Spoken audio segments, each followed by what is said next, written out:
Hello everyone, welcome to the PXP podcast, Let's Talk Success. First episode ever, and we're here today to start the podcast and let everyone know about the wonderful mind of Paul Plummer, my co-host here. Paul, how are you doing today? Well, thank you. Yeah. So really, I wanted to start the podcast because I think, well, one, to unravel your mind, right? Because everyone thinks, I tell everyone you're a genius. Yeah, good luck with that. Yeah, so it's going to be a tough challenge, but we have, as much time as we have, as long as we're alive, right? So my goal was to learn about a lot, right? And teach our members, the people they share it with, about everything that you kind of know, and help spread awareness about you and what you like to do, right? And then also just to have fun, because I know that in this growing podcast world, everyone out there, especially the people that we deal with, they run, they listen to a podcast. On my drives, I listen to a podcast. I get in the sauna, I listen to a podcast. If someone's out biking, they listen to a podcast. So it's just never ending. I think you have some really good information that we could learn from. And then also, like I said, to get your name out there and whatnot. What do you think your goal is for the podcast? Yeah, it's several goals. It feels like I say or repeat a lot of different things. There's a lot of information out there that some people have done some great research on. They've done some great applicational pieces. They've been successful. Everyone tries to copy what someone else has done, and sometimes it just doesn't work for those individuals. So if I can help share some insight into how do you apply those specific things to your world and how do you make it successful for you, I'm glad to do that. For sure. And then I also think, like I mentioned to you the other day, sometimes you and I have these, I don't want to say stereotypes about us, but we're not as easy to come to for some people as they think. So for you, when you were gone on vacation, I had a member tell me as I helped with class, it's easier to come to me for questions because they think, they might have a dumb question to ask you because you're so, knowledgeable and on par with what we're doing and how everything is supposed to be done, to where they were scared to come up to ask you a question. And then, I've been told before that I'm kind of have that serious approach where, I don't want to be bothered, which is true when I'm working out for the most part, I don't. But I just think the people that aren't around us enough don't know how honestly relaxed we are and how chill I think we both are, and how funny we are. I'm obviously funnier, but still. I might have to concede that one. Yeah. But anyways, I think it'll be good for people to know you and know me just as a person inside of here, as one of your athletes, as a person that helps out a little bit, just to see what's inside of PXP, right? And then give our community, your community, a chance to ask us questions. Maybe tell me a question to ask you if they're scared to ask you, or whatever that may be. So I guess we'll get started into it then. So how did PXP start, for those that don't know? Well, before I answer that question, I want to go back to what you were just saying there about people being willing to ask questions and stuff. That's a thing that I really hope that as we're doing this podcast, as we're in classes, it is tough sometimes to ask a question because you feel like everybody else is doing things so much better than you, that we all have these doubts, these fears, the anxieties that we're nerves of bringing up. And I hope to knock some of those down. And I know for many that we have, I know there's still many that are still up there. But I want to echo your thoughts of the purpose of this podcast. If you've got a question, if it's just not making sense to you, I hope that you will send us a question, a statement, a curiosity, and this would be a nice forum to get some of that stuff out. Yeah, absolutely. Perfect to start. And then your question, how did PXP start? Yep. It was really one of those things where I spent a lot of time in college athletics. I was there almost 20 years and helping a lot of these really elite, fantastic athletes stay healthy, recover from injuries, that sort of thing. And I'm watching us mortals as we're doing things, and I'm watching this mechanics as people are running. I'm watching, hearing people talk about their aches and their pains, and it just became a passion to try to help those individuals. Doing what I've been doing in college athletics just for the rest of us. That's the real impetus to get this started. some of those things, in college athletics, you do a physical and then you identify how things are going, but they've already got their scholarship. The physical on a collegiate level is really just trying to make sure they stay alive, blood pressure and all the normal stuff we would do, but also taking it a step further of, what are they at risk for? So here at PXP and Nurse, we're trying to do that functional movement screen and gather that information and be as proactive as we can on those pieces. The impetus, if you will, to get this started is really just to try to bring what we had in the collegiate athletic world to us mortals, to the general population, to help. I got you. So a question that I get asked often, just because, when people see me, they see the PXP usually almost all the time now. They ask about me, they ask about you particularly. And so I know kind of like where you've been and whatnot, and like the places you've been, the colleges, and Sure. what you've done there. I guess in general, can you tell the people, because when I try to answer this, I'm like, well, I know he's been to North Carolina, he's worked at colleges down there, he's been to Michigan, and worked at colleges there in the Indy area. Can you give a brief, like, what schools you liked, or that you've been to, what programs you did or didn't do, all that? Sure. Well, let's start at the very beginning, right? So my undergrad education was Southern Illinois and Carbondale. And that's their athletic training program at the time was very attractive. They had some great alumni that come through there, and it was a fun opportunity to go through that educational experience. I had the opportunity to get a master's degree at Michigan State, and that's really, if I look at the biggest, broadest piece of my foundation as an athletic trainer, that's where it got its most solid space. So, that's not to take away from what I got as an undergrad. Okay. I left Michigan State and took a position at Manchester College in northern Indiana here. The intent was going to be that it was a one-year position. The position I took, the guy was going on sabbatical. I was going to replace him for a year, and just a chance to catch my breath after grad school, and then I was going to find this big position I was going to take over, whether that be in the NFL or a high major collegiate program. I had different aspirations back then. That 1 year I got introduced into education. I had to teach some classes, and I thought at the time, like, there's no way I'm going to teach classes. I don't want the faculty side of this. This is not what I want to do. But I found that I really enjoyed that teaching aspect of it, and that's, if I look at my Manchester college days and Manchester University now, that's really where I got that foundation built, is being able to communicate these facts and translate them to the students to be able to go out and get their degree to be successful.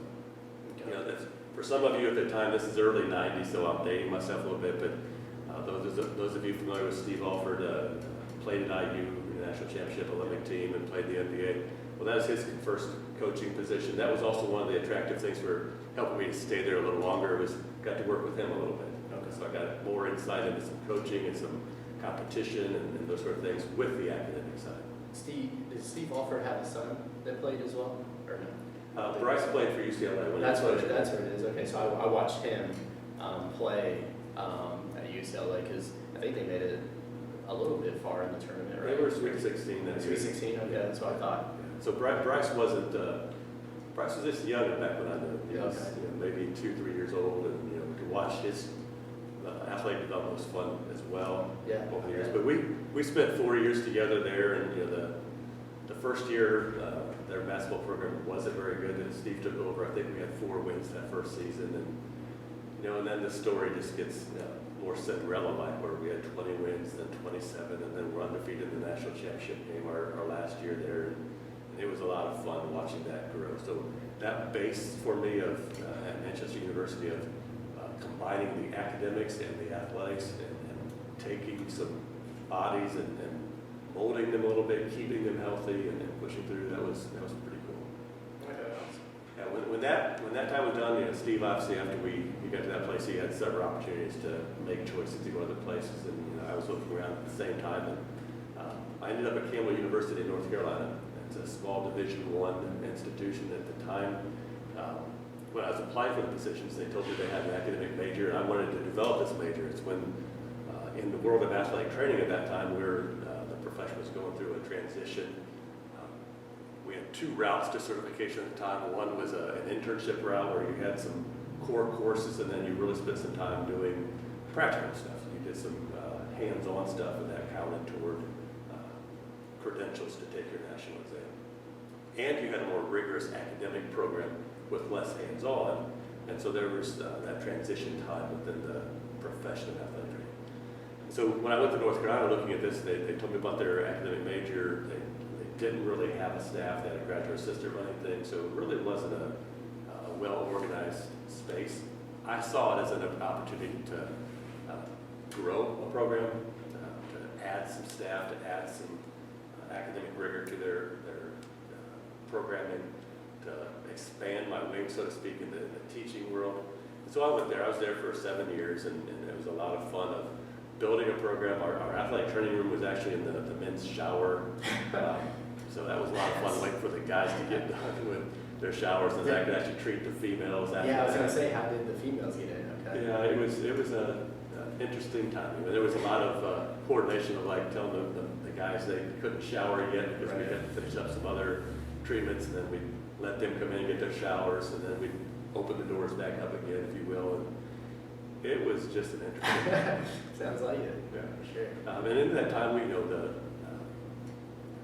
the opportunity to build the curriculum. I got involved in our national association in terms of curricular structure. I was part of a group that helped visit institutions who were wanting to attain accreditation and review their programs and give some feedback, letting the accrediting body make the final decision, to providing that feedback for them, whether they were at the right rigor or not, or were some areas of non-compliance they could improve. And so that helped my program, because I got to see other programs and see what was going well, wasn't going well, apply my program. And that's one of the things that at Campbell was able to take that program from where it was to the program that was gained accreditation. We had added some facilities when I left. I teased them that it should be called Plummer Fieldhouse, but they didn't think I did enough for them to name it after me, I guess. But they've now added football. They've got all kinds of things that they've added onto it. And just watching that program continue to grow has been a lot of fun. Okay. After that, I was invited back to Indiana State. Indiana State, if we look at the profession of athletic training, there's a lot of alumni at our National Hall of Fame. It's one of the older programs, if not the oldest. I can't remember for sure. Sorry, ISU alum. I'm pretty sure it's the oldest program, but I don't recall that absolutely. I know that about well over a third of our National Hall of Fame members are ISU alums. Okay. So it's one of those rigorous programs that had a lot of reputation. They were having some challenges. How do I phrase this really well? They hadn't really dropped in reputation. That's not what I'm trying to say, but the status that they had in the 70s, 80s, early 90s had fallen out a little bit, and so invited back to help elevate that a little bit. Was there in the early 2000s. A lot of fun, working with the faculty, working with the staff, the clinical staff, adding staff, adding graduate assistants to that program, being part of the faculty, but now instead of having both hats, like I had at Campbell, the academic and the clinical side, got to shed one of those hats and then really focus on the clinical side. And at the end of that time, we're talking about almost 18 years of being in college athletics, doing similar things, and I loved that time. But every August was the same, every December was the same, every February was the same in terms of what had to happen around that athletic cycle. So, being on, traveling with the different teams, doing those same things, I started wanting something different. Got invited back here to Indianapolis, St. Vincent Sports Performance, to help manage their physician practice, and they, at the time they were transitioning in the medical world there. Marion football was getting started. They've been a couple years in existence, and working with that program as well. And, those of you who know Marion football, they win a lot, and they don't just win games; they win championships, and that's how they started those pieces. And when did you go to Marion? Just so. That would have been early 2010, maybe. That was either 2009, 2010, 2008. That vicinity. Gotcha. That's my resume out real quick. I don't have that memorized. Well, I'm just asking because, I've talked about my buddy Craig before. He actually went to Marion to play football. So that's what I was wondering. I was like, you might have been there around the same time as him. What was his last name? His name's Craig Ryan. last name. He got kicked out from Marion. I'm not gonna spread his. I'm not gonna spread. He was a knucklehead in college, as he would say, which he's a great guy and whatnot. Now he's actually a bit older than me. So I graduated in 2014 from high school, and he would have been like 6 to 8 years ahead of that. So I think 6 or 7 years. We might have crossed paths, but So, yeah. if I don't, most of the time I don't remember names necessarily of former athletes. I can tell you, when I see their face, I can tell you what their injury was. Yeah. I can tell you what sport they played, and I give you an approximate range, but a lot of times the names slide. Yeah, I know. I was just wondering, just out of curiosity, because you were probably there around the same time as him. But anyways, continue on. So yeah, Marion University, building that. And then, And so helping, at that time I was working with the football program, helping in the office, growing the physician practice, coordinating coverages with area high schools with the athletic trainers, and it was really a good transition into the inner workings of a physician office, of the practical side of what needs to happen in medicine. College athletics, it was great. I got to do the evaluation, then we'd send them to see the physician, we would get the notes back, and then we would simply do what the physician said, asked, or recommended. Now being on the other side, seeing coming in and coordinating, or hearing what's coming in or what we're expecting coming in, and then looking at how does the insurance work, how does the revenue work, how does the actual business side work, and sometimes those don't always work as smoothly together as we'd like them to work. Yeah, that's for sure, especially with insurance and everything. And that was that piece right there was one of the other things that during that time I'm starting to see individuals who would come in and they wanted to get X accomplished, right? They've got this injury going on, and they would get that diagnosis, and we'd go start doing the rehab or treatment, and then their insurance wouldn't cover what really needed to happen to keep that injury at bay. And so we'd have to treat the symptoms, and we would try to fix the cause. Obviously, that's what everybody was trying to do. But sometimes the insurances or other factors, and what's called other factors, don't really allow treating the causes and treat more of the symptoms. For example, somebody comes in with IT band issues, and that IT band issue usually is from a tightness. It's usually from a poor mechanic. It could be in the foot that you've got an instability going on. Excuse me. Or you got something in the lower back going on. When you come in for the IT band, it's happening around the knee. Now you start putting in notes, or you start putting in treatments that's not affecting the knee, although it might be the cause of what's going on. And then the insurances start to balk, or other factors start to balk at, are you really treating? Are you really doing the right things? Why should we cover that sort of thing? Yeah. So being able to step out and do rehab in an environment where, services still are covered by your insurance. I do not bill your insurance, but the services I provide, you could apply those to your insurance, your HSAs, your flexible spending accounts, all work with those same things, and you actually get treated or fixed for what's going on. Okay. Gotcha. So I guess before even all of what you just said, why athletic training, right? Because and especially with middle schoolers now and high schoolers, it's what are you gonna do? What are you gonna do? I mean, are you going to go into the business world? Are you going to go into sales? Are you going to go into marketing? Are you going to go into being a doctor of some sort, right? I guess why athletic training? Yeah. So at the time, I didn't know what an athletic trainer was. Yeah. When I'm trying to make this decision. So I'm going to college, and I go to talk to the advisor, and she's like, "What do you want to do?"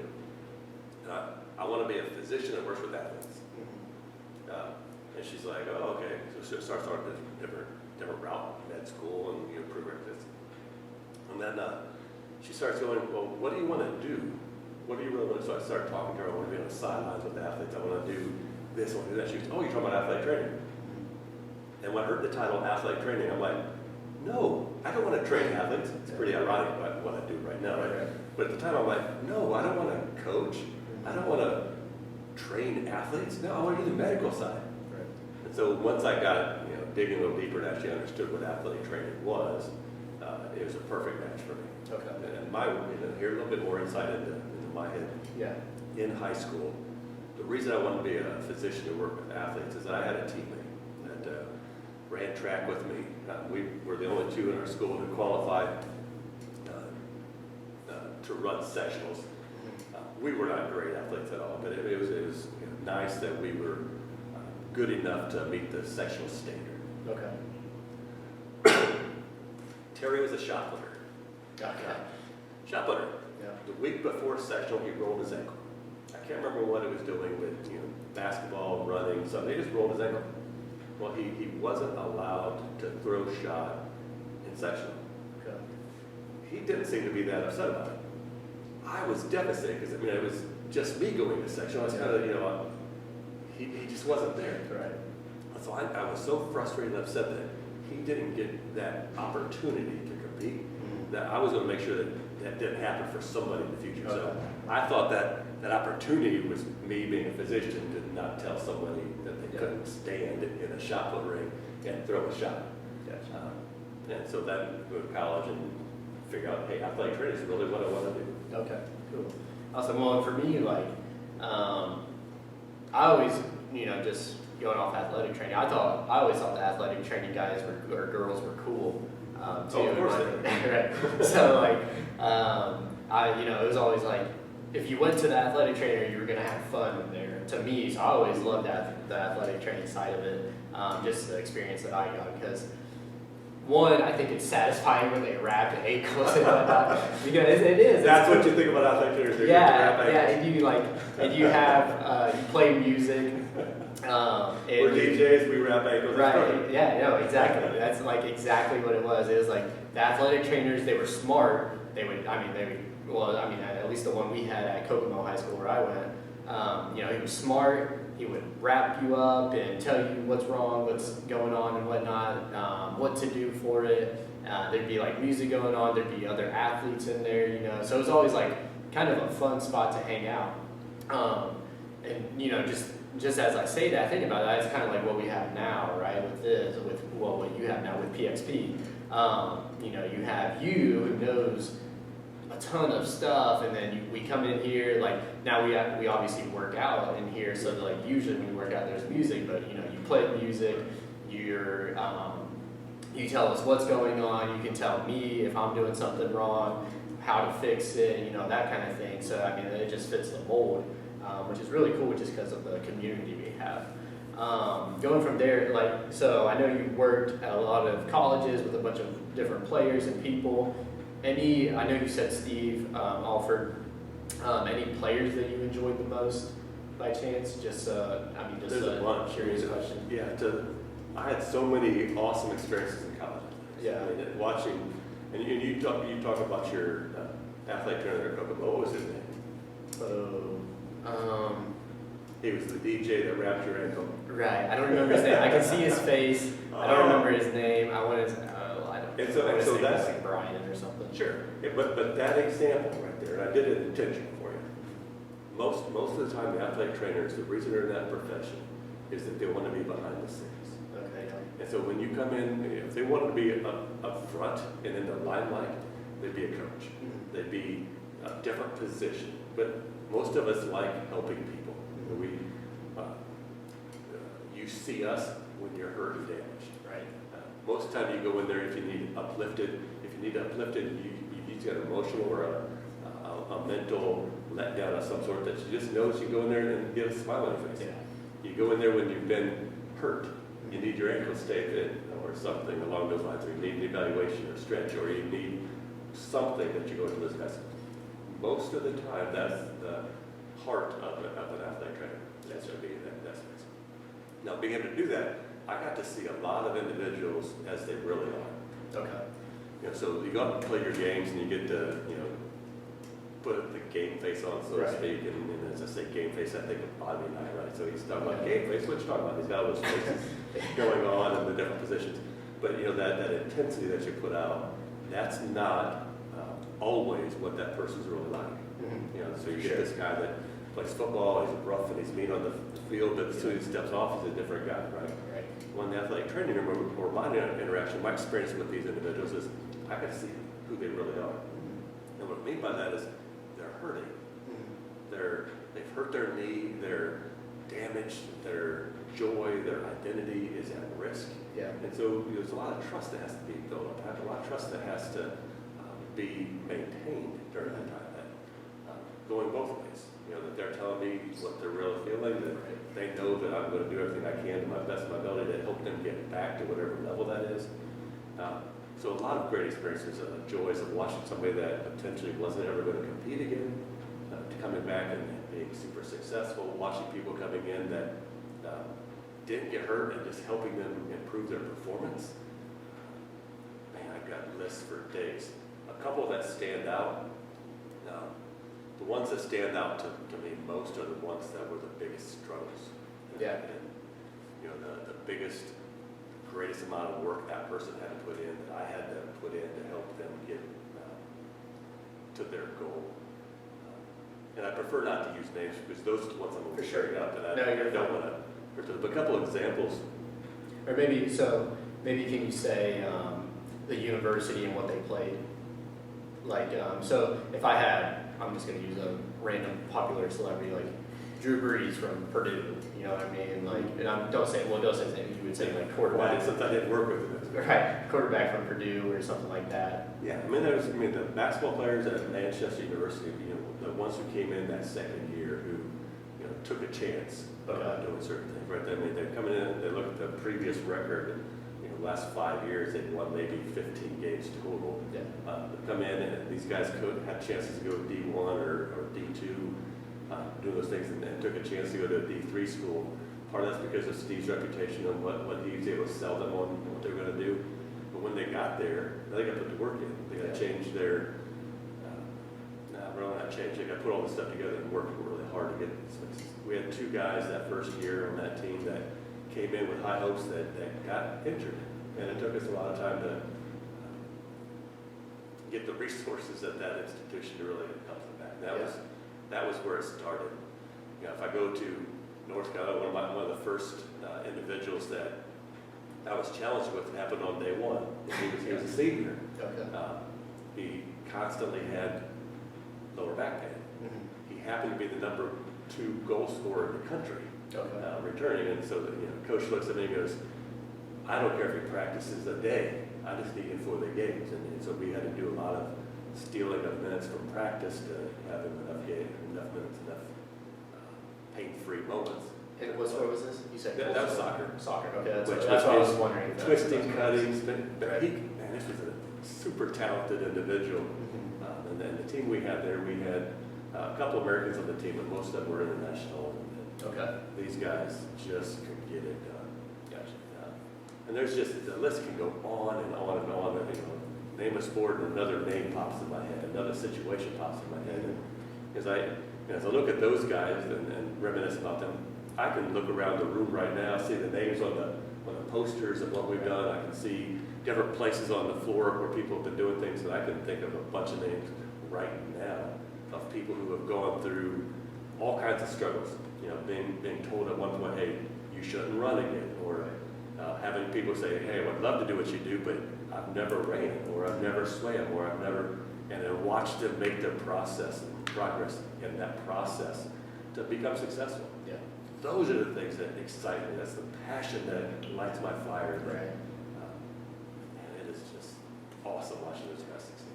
Absolutely, and that's why, the whole goal of the podcast, I guess we didn't really say this in the beginning, but we kind of just brought it out, was to, shed that light on the amazing people in here and their stories, to where, we'll have people on occasionally not to share their stories, and then people on, guests on as well to, help spread knowledge and whatnot of those pieces.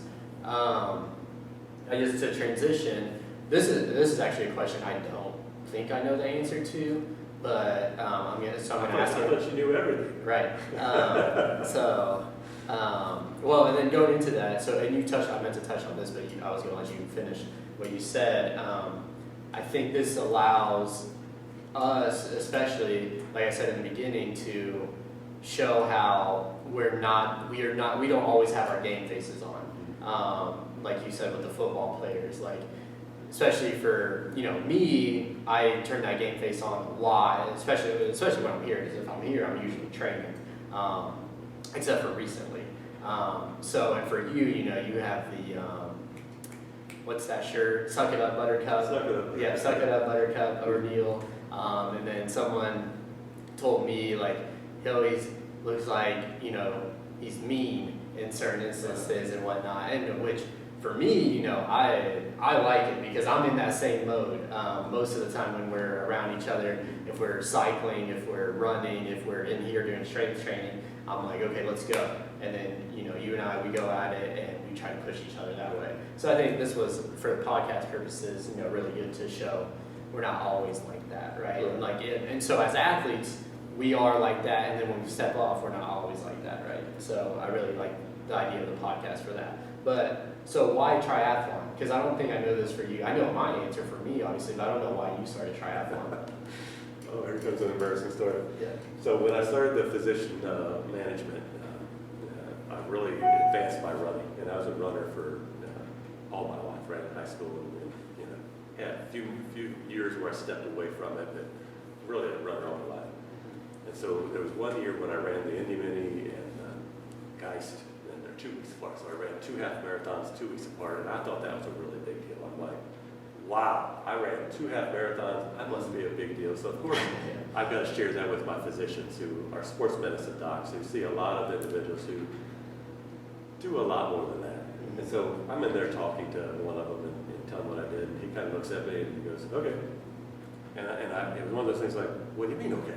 That's a really big deal. I ran 2 half marathons. And the second one was faster than the first one, so I was feeling really good about it. Yeah. And he goes, well, have you heard of a triathlon? And I was like, well, of course I've heard of triathlon. He goes, you know what a sprint distance is? And I'm like, I didn't. Yeah. And so he starts describing it. You got a 500-yard swim, you got a 10-mile bike, and a 3-mile run. And I looked at him and said, did you not just hear me? I ran 2 half marathons. Right. 3-mile run, that's nothing. Right. And then he goes, well, how about Olympic distance? What's that? And so the run there is a 10K, 6.2 miles. Doc, did you not just hear me? I ran 2 half marathons. And so not appreciating what that distance was. And then it went into half Ironman and finally into Ironman. And I'm like, now we're talking. That's a marathon at the end. Yeah. He goes, Paul, you can't do that. Right. You're not there. And I'm like, what do you mean? He goes, you couldn't do this in 3 years. I went, oh yeah? Yeah. So of course I did that too. Right, yeah. And that's how it began, because I'm talking about running 2 half marathons. Yeah. So what was the first one you did then? The first triathlon? Yeah. Eagle Creek. Eagle Creek, okay. Yeah. And I know this story about how embarrassing it was. It was, yeah, that swim was fantastic. It took me a really long time. Yeah, for sure. When was your first half Ironman then? Oh, that would have been, this would have been 10, so 2011. 2011. Okay. And then full Iron was 2012. Nice. So after Eagle Creek, did you do any others? Before your half? So I did a couple of sprints. I did Olympic, and then Okay. I finally started to figure out that, wow, a triathlon, 3-mile run at the end isn't like running just a 3-mile run. Yeah. And so putting those pieces together, I'm not sure how many, 3 to 5 Olympics and sprints, and then it came into the first half Iron. Okay, cool, awesome. So I guess from there, so like when you started PXP, how did it go from the beginning? Like, because you are where you are now, but how was that in the beginning? Yeah, so PXP Endurance started in 2015. So I've been doing triathlons at that point about 3-4 years. If we look at the years 2011 and a half, if you will, 2012 in that vicinity, those 3 years I'm coaching people on this side. And when I say coaching, it's very loose terminology there. Really trying to help guide. Tapping into my athletic trainer knowledge and experience from the collegiate realm of how not to get hurt. I've been through the full Iron at that point and kind of went, oh, I see some things now that I didn't really perceive before I'd done it. Yeah. And helping guide some others through that space. And then those 3 years of really honing in some skills, watching individuals not be able to get what they needed. Again, go back to the rehab side and other factors that would influence those pieces. And really not seeing a one-stop shop, if you will. And so that's another piece that I really want to continue here. So in the collegiate athletic training room, if I needed a dentist, I had that. If we needed a massage for somebody, I had that. If we needed rehab, had that. If we needed whatever it was, we had it. Well, so many times you got to go to 4 or 5 different places to get what you need, and you've got a lot of cooks in that kitchen. And so they're all pushing and pulling and maybe not doing everything that's in the best interest of that individual. Yep. Having someone like myself, and I don't mean this in a cocky, arrogant way, but somebody who's seen the medical side, who's watched strength and performance work, who knows how to put those pieces together, it just became a natural fit, and it's been a blast. Yeah. Anything you would advise yourself to do differently when you first started this? To do it sooner. To do it sooner? Yeah, I would have started, if I knew everything what I do right now, I would have started this a long time. Okay. Just because of, we all have this, right? Doubts, fears, and anxieties. You've got a steady paycheck coming in from an employer, and then, should you step away from that and become self-employed? That's a scary task. It takes a lot of, I'm gonna call it bravery. I call it bravery right now. Maybe it's senility back then, of risking that piece. But it's been one of those things where if I were to go back and do it again, I'd done it sooner. Okay. Well, awesome. I guess fitness-wise, I think I've recently heard you talk. Well, and we mentioned before, what sports did you play growing up? You said you ran a lot, but did you play any other sports and whatnot? I did. It's going to bore a lot of our listeners. It's all right. So in freshman fall, 8th grade year, my math teacher was the high school football coach. Okay. And he had invited me to play football, and I was excited because the head coach asked an 8th grader to come out for freshman football. Yeah. And so I told him yes. He hands me this permission slip to take home. And I took it home, and I'm all proud and handed it to Mom, and Mom goes, "You're not playing football." Okay. Now, I was a little twig back then. Yeah. I might have weighed 170 pounds. Yeah, still are. Yeah. And 170 pounds and maybe 6'1". Yeah. Right, so there wasn't much to me. And Mom's like, "You're not playing football. My boy's not getting hurt." And I'm like, destroyed. I have to go back and tell my 8th grade math teacher that I can't play football. Yeah. My mama said no.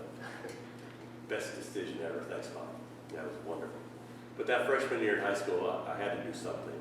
And at the time, I really hadn't gotten into running yet. It was one of those things where I'm not sure what I want to do.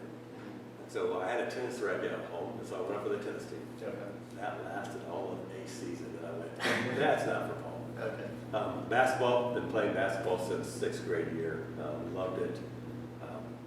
Never was super talented, but I was good enough. Being able to play with my height, I could play a little bit of guard. I could get inside every once in a while. I had average handles, Okay. but I was tall enough I could get some rebounds and move. So basketball was really my love. That's the sport that I grew up loving the most. It's the one that I grew up playing most consistent. And then this spring, the basketball coach suggested, who was also assistant coach on the track team, suggested that we should run track in the spring. And I'm like, okay. And so I ran the mile, I ran the 800, and freshman year was just, oh boy, this is hard. This isn't great. So the cross-country coach saw that I was running a mile in track, and he goes, "You need to run cross-country. It would help that." Head basketball coach goes, "You should run cross-country because it gets you in shape for basketball." Yeah. Okay, coach, I'll run cross-country. Yeah. So I ran cross-country and just fell in love with it. Okay. The misery, the pain. It was something that I won or lost based on my ability. Right. Yeah. Our basketball team, although I loved it, I was very emotionally attached to that sport. Yeah. We were not good. We lost regardless of how well I played a game, how poorly I played a game.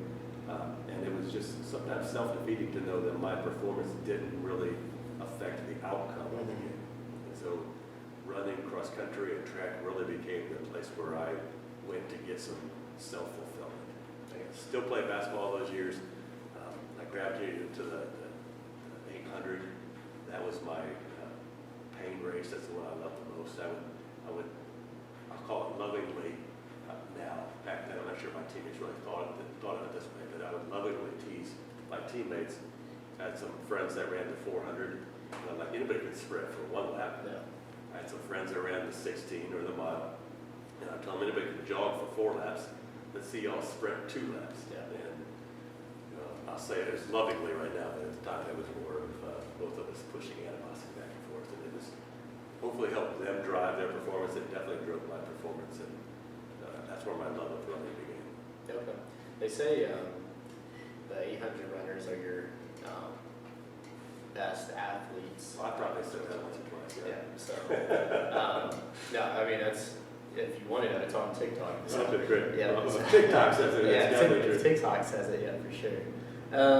Okay. Well, cool. Anything you want to ask me? I guess because I never.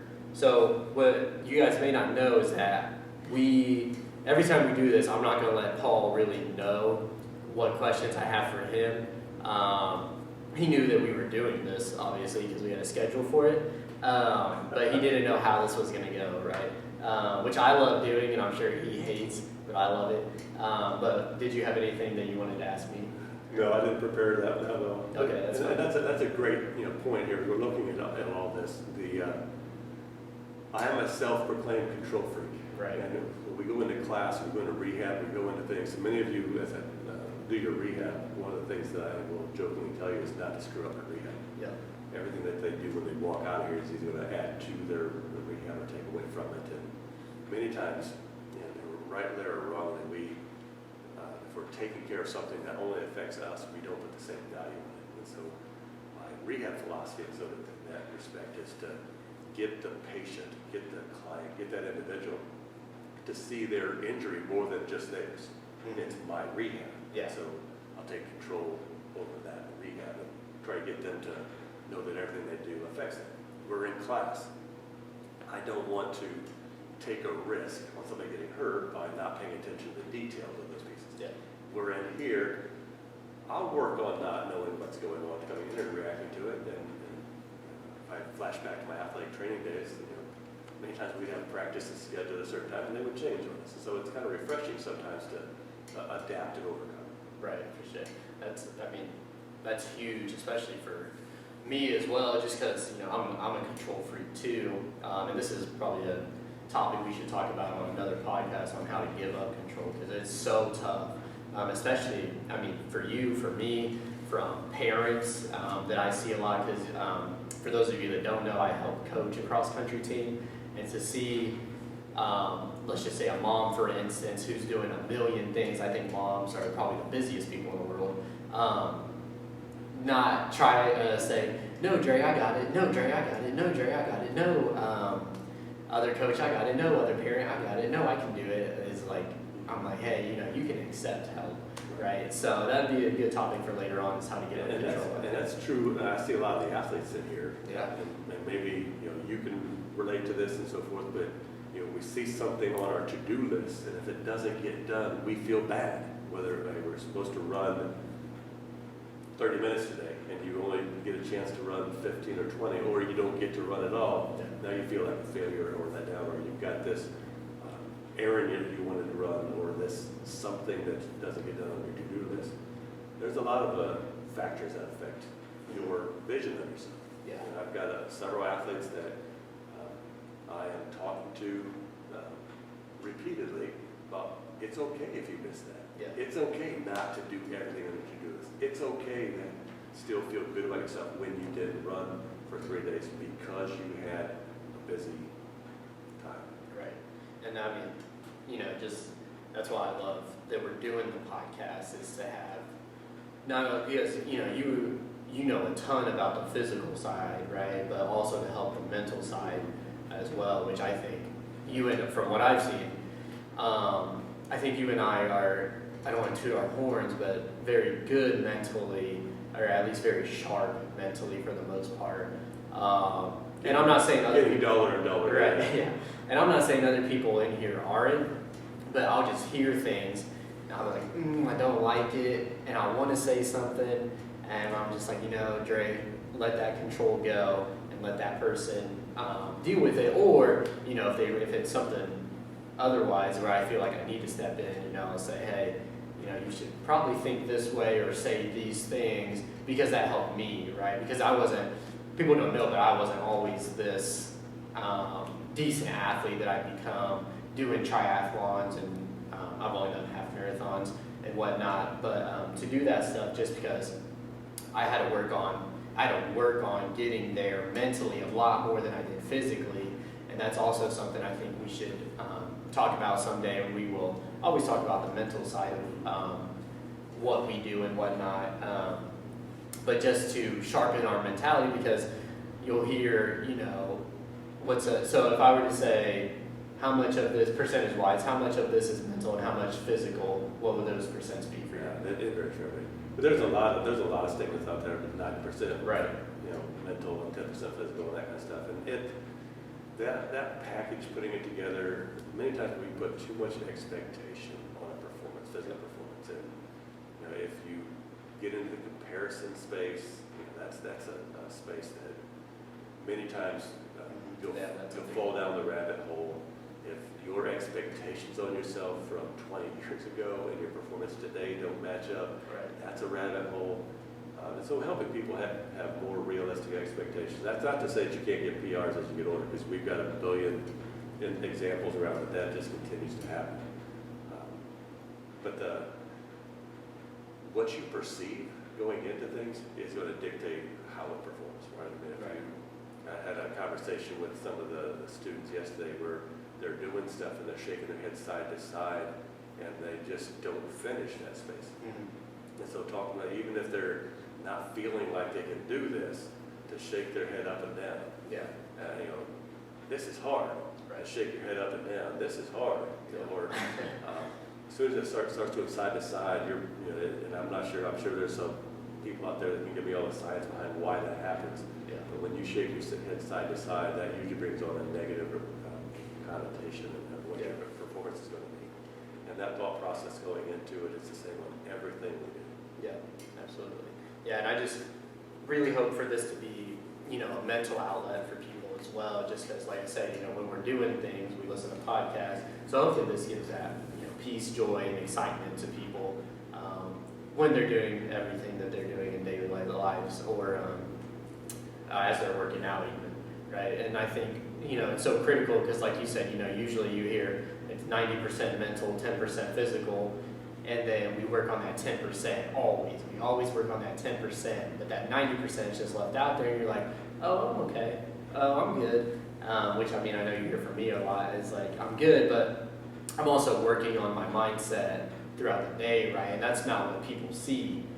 People don't see all of the stuff that isn't shiny, right? It's not glamorous. Like, if I were to go out and run, I'm just going to say a 7-minute pace, that might look glamorous to some people, right? But going in and stretching for an hour is not going to be glamorous, right? Or listening to, reading a book or listening to a podcast that helps me mentally, right? It's not, I can't record myself listening to a podcast and then they think, oh man, I want to go do that, right? But they might see me run up a hill really fast. Oh man, that's super cool. Like, I want to be able to do that, right? Whatever that be. So I just really hope the podcast will help out with that as well.